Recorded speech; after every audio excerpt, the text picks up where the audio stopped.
என்னை பொறுத்த வரைக்கும் லைஃப்பில் நம்ம எதை கற்றுக்கிறோமோ இல்லையோ சரியாக பேச கற்றுக்கணும். ஏன்னா நம்ம சொல்ல வர விஷயத்த நம்மளுக்கு கரெக்டாக சொல்ல தெரியலை அப்படின்னா நம்ம கூட இருக்கிறவங்க மட்டும் இல்லை, நம்ம நார்மலாக பேசுகிறத ஒருத்தர் கவனிச்சிட்டு இருக்கான் அப்படின்னா அவங்க கூட பஸ் ஏறி வீட்டுக்கு போயிடுவோம். அந்த நிலைமை தான் ஆகும். எப்போவுமே எந்த ஒரு விஷயத்தையுமே பெருசாக ஜவ்வு மாதிரிலாம் இழுக்காமல் கரெக்டாக டைரெக்டாக ஸ்ட்ரெயிட் ஃபார்வேர்டாக சொல்ல தெரியணும். இதுதான் உனக்கு பிடிக்கும் அப்படின்னா நான் இதுதான் நான் பண்ணுவேன், இது எனக்கு பிடிக்காது அப்படின்னா நான் இதை நான் பண்ண மாட்டேன்.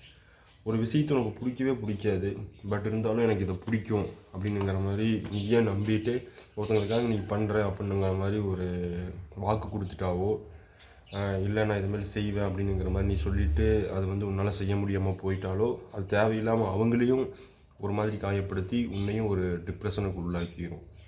எப்பவுமே லைஃப்பில் எந்த ஒரு டிசிஷன் எடுக்கிற மாதிரி இருந்தாலுமே நம்ம ஒரு டைமுக்கு 100 டைம் யோசிச்சு எடுக்கணும். அவசரத்துலேயோ இல்லை ஆனந்தத்துலேயோ எந்த ஒரு முடிவையுமே எடுத்துடக்கூடாது. யாருக்குமே எந்த ஒரு ப்ராமிஸும் பண்ணிடக்கூடாது. அதனால் டிசிஷன் எடுக்கிறதுலையும் சரி, நம்ம பேசுகிறதுலையும் சரி கரெக்டாக இருங்க, கவனமாக இருங்க.